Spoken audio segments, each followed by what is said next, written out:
বলছেন, তুমি ভুল করেছো, তুমি তো তোমার পরিচয় দাওনি।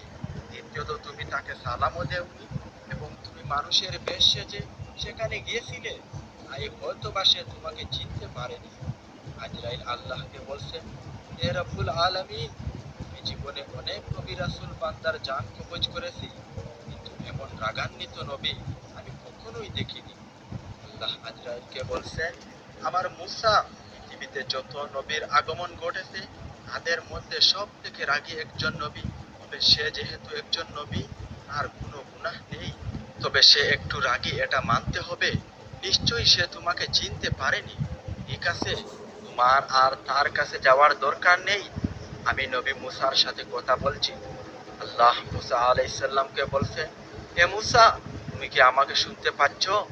মুসা আল্লাহকে বলছেন, হে রব্বুল আলামিন, হে আসমান জমিনের মালিক, বলুন, আমি শুনতে পাচ্ছি। আল্লাহ মুসাকে বলছেন, আমি তোমার জান কবজের জন্য মালাকুল মউত আজরাইলকে পাঠিয়েছিলাম, তুমি নাকি তাকে থাপ্পড় দিয়ে তার চোখই কানা করে দিয়েছো। তুমি নাকি মরতে চাও না, শুধুই মারতে চাও। তুমি অনেক বছর বেঁচে থাকতে চাও। হে মুসা, তাহলে আমাকে বলো।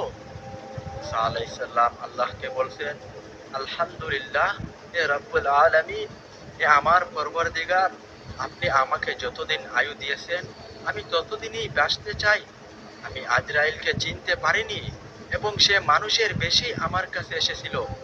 আমি যদি তাকে চিনতাম তাহলে আমি কখনোই তার গায়ে হাত তোলার সাহস করতাম না। আল্লাহ মুসাকে বলছেন, এ মুসা, তুমি দূরে ওই যে একটি গাভী দেখতে পাচ্ছ? মুসা আল্লাহকে বলছেন, হে রব্বুল আলামিন, দূরে আমি একটি লাল গাভী দেখতে পাচ্ছি। আল্লাহ মুসাকে বলছেন, তুমি ওই গাভীটির কাছে যাও। তারপরে হযরত মুসা আলাইহিসসালাম আল্লাহর নির্দেশে ওই গাভীটির কাছে গেলেন, এবং আল্লাহ রব্বুল আলামিন বললেন, মুসা, তুমি গাভীটির পিঠে হাত রাখো।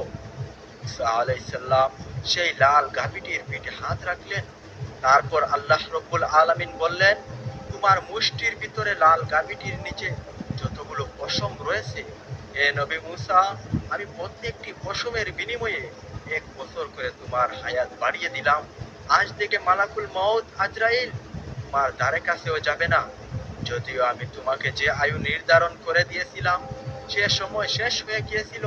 মুসা আল্লাহকে বলছেন, হে আল্লাহ, হে আমার রব, হে আল্লাহ রব্বুল আলামিন, আপনি আমাকে বলুন, আমার এই মুষ্টিতে যতগুলো পশম রয়েছে, এত বছর যদি আমি বেঁচে থাকি তারপরে কি হবে?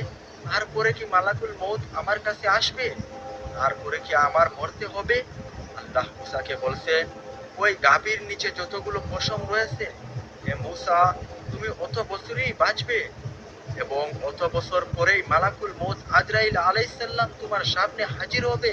মুসা আলাইহিসসালাম আল্লাহকে বলছেন, হে রব্বুল আলামিন, যদি সত্যি আমার মরতে হয় তাহলে এত বছর বেঁচে আমার কি লাভ রইল? আল্লাহ রব্বুল আলামিন, আমার মরতে কোনোই আপত্তি নেই। আমি আজরাইল আলাইহিসসালামকে চিনতে পারিনি, তাছাড়া এই পৃথিবীতে থাকার কোনোই ইচ্ছাই আমার নেই।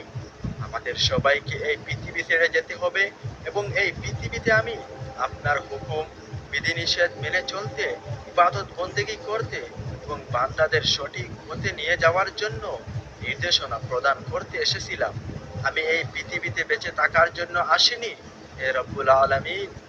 আল্লাহ মুসাকে বলছেন, হে মুসা, তুমি দ্বিতীয়বার ভেবে দেখতে পারো, আমি তোমাকে ভালোবেসে দয়া নিদর্শন করেই এত বছর আয়ু বাড়িয়ে দিয়েছিলাম।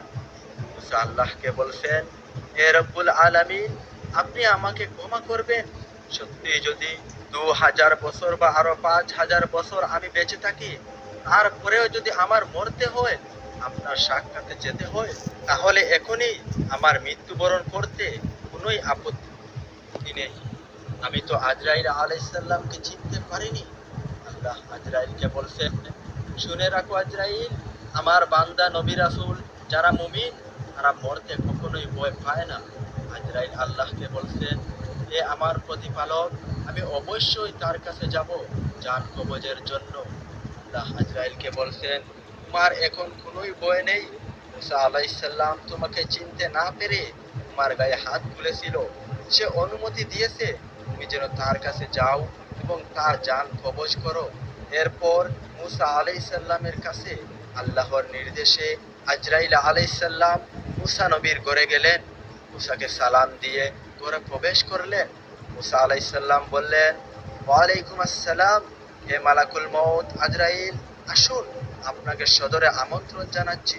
এবং মুসা আলাইসাল্লাম আরো বললেন, আমি তখন আপনাকে চিনতে পারিনি, আপনি মানুষের বেশে যেহেতু এসেছিলেন তাই আমার রাগ হয়েছিল।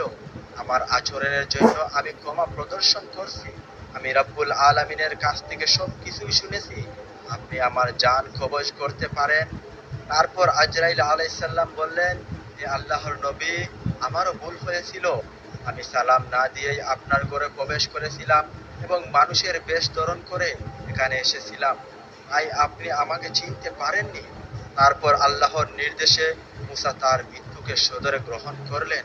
আজরাইল আলাইসাল্লাম মুসা আলাইসাল্লামের জান কবজ করে আল্লাহ রব্বুল আলামিনের আরশে নিয়ে গেলেন।